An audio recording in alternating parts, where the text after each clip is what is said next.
Why did you move to Malaysia? I moved here 7 years ago and I moved to study. I got my master's degree here. What's one of the first reasons that made you fall in love with the country?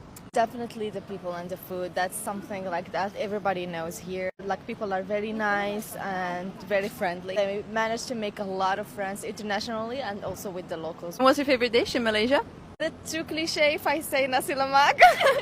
I think it's nice, but I cannot have it for breakfast though. It's too heavy for me for breakfast, so lunch or dinner, or even as a snack, especially the small triangle one, then yes, I can have that and I like it a lot, yeah.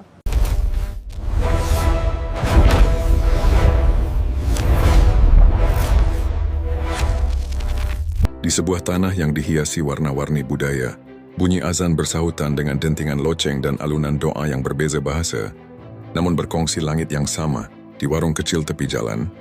Kita boleh melihat meja yang diduduki pelbagai kaum, berkongsi tawa tanpa mempersoalkan latar belakang.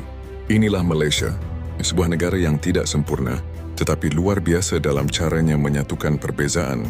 Ramai melihat kepelbagaian sebagai cabaran, namun di sini kepelbagaian menjadi kekuatan.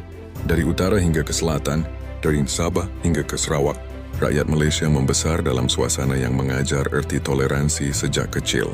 Kita belajar menyebut nama rakan yang berbeza bangsa di sekolah, menikmati makanan tradisi yang bukan milik budaya sendiri, dan merayakan perayaan bersama-sama, walaupun berlainan kepercayaan. Keharmonian ini bukan terjadi dalam sekelip mata. Ia terbina daripada sejarah panjang, pengalaman pahit manis, serta kesedaran bahwa masa depan hanya boleh dibina jika kita berdiri bersama. Setiap generasi mewarisi tanggung jawab untuk memelihara keseimbangan ini melalui sikap hormat, empati dan kesediaan untuk memahami antara satu sama lain. Dalam dunia yang semakin terpolarisasi, Malaysia menjadi contoh bahawa perbezaan tidak semestinya memisahkan. Malah, ia boleh menjadi asas kepada identiti nasional yang unik.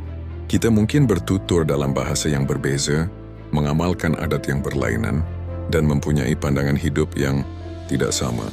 Tetapi apabila menyebut tanah air, hati kita bergetar dengan rasa yang serupa. Cerita Malaysia bukan sekadar tentang statistik perpaduan atau slogan indah. Ia adalah kisah manusia biasa. Jiran yang saling membantu tanpa mengira kaum, rakan sekerja yang mempertahankan satu sama lain, dan komuniti yang bangkit bersama ketika diuji. Keharmonian ini hidup dalam tindakan kecil yang dilakukan setiap hari. Melalui perkongsian ini, kita akan menyelami 10 sebab mengapa rakyat Malaysia mampu hidup dalam suasana yang relatif harmoni, walaupun berbeza latar belakang. Kita akan melihat bagaimana nilai bersama, sistem sosial, pendidikan dan budaya membentuk asas